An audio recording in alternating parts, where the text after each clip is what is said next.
This trade to me was just very shocking.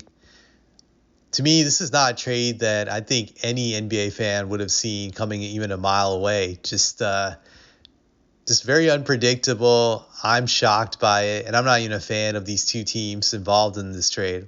Should I say at least three teams are involved in this trade? I'm not a fan of either of these three teams, and I didn't see this coming. To me, this is like the most shocking trade, at least in my lifetime, I've seen in the NBA, and I've been watching the NBA for 30 years.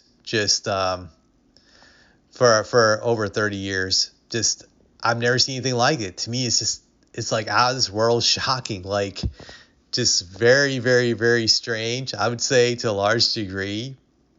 And I think for most young people younger than me, probably this is probably the most shocking trade that they've ever seen. So I'm just gonna break down this trade. The Dallas Mavericks, according to Shams Charania, is trading Luka Doncic, Maxi Kleber, and Markieff Morris to the Los Angeles Lakers for Anthony Davis, Max Christie, and a 2029 first-round pick. Sources tell ESPN, and the third team involved in this deal is Utah. I don't know what Utah is getting in this deal. Probably not much, to be honest. So let's break this down. The Mavericks gave up their franchise player, a legit superstar in Luka Doncic. Luka, when healthy, is like an MVP caliber player. He's still very young. I think Luka's like 25, 26. So he's very young. He's like about to hit his prime. And they gave that up. They had a lot of success with Luka. It makes you wonder, why would they be willing to part with their franchise superstar, a young superstar in that regard. From what I'm reading here is that they had issues with Luka's conditioning.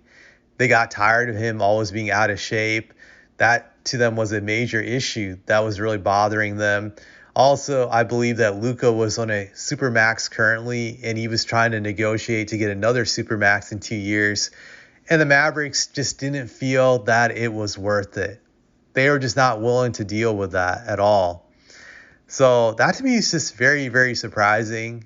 And I definitely understand the concern with the Dallas Mavericks, since Luka has always been out of shape.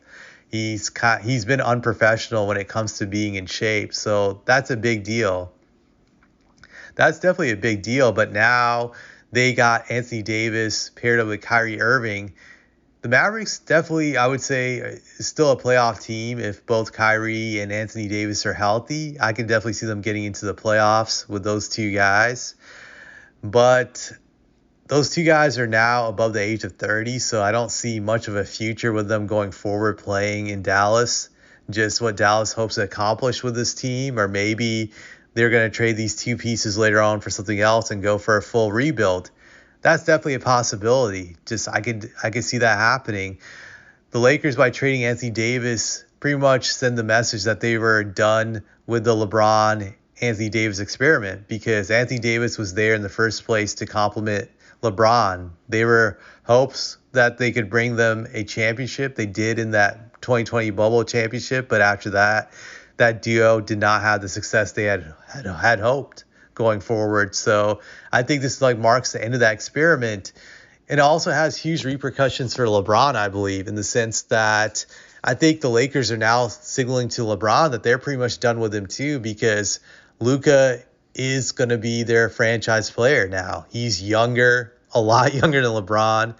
They play the same position. I know you could play LeBron at the 4, but LeBron is really strictly a 3 primarily. So how are you going to have those two paired together? Some people will say Luka can play the shooting guard position, but I think he's naturally a 3. Maybe they'll try that, but I don't see LeBron being part of this team going forward long term. I don't think a pairing with him and Luka really works going forward long term. I think both are defensive liabilities. Now the Lakers have a black hole when it comes to their rim protection, that Anthony Davis is gone. So I don't really see how that pairing can really work. To me, if anything, this signals that the Lakers are ready to part ways with LeBron. I don't see going forward, even beyond the season, why they would keep LeBron there. It makes no sense.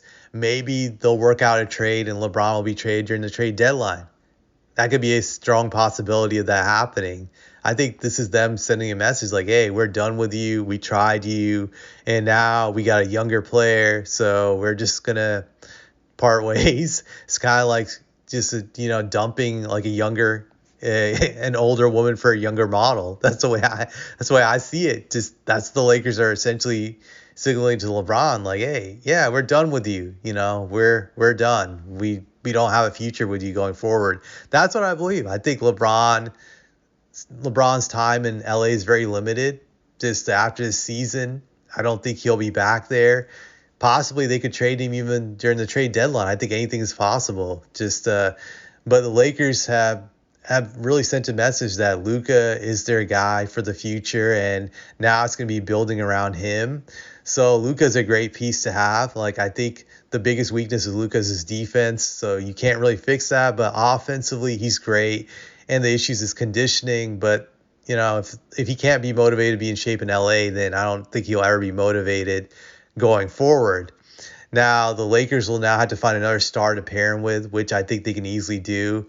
Unfortunately, Lakers have a history of stealing great players, and I don't see how they'll fail in this regard now. They'll definitely find some guy to poach in the future to pair with Luka. So I see them finding some random player that they'll steal from some other team through a forced trade because they are the Lakers. So they'll be very interesting to see what pairing they decide to put with Luka in the future. So I feel the Lakers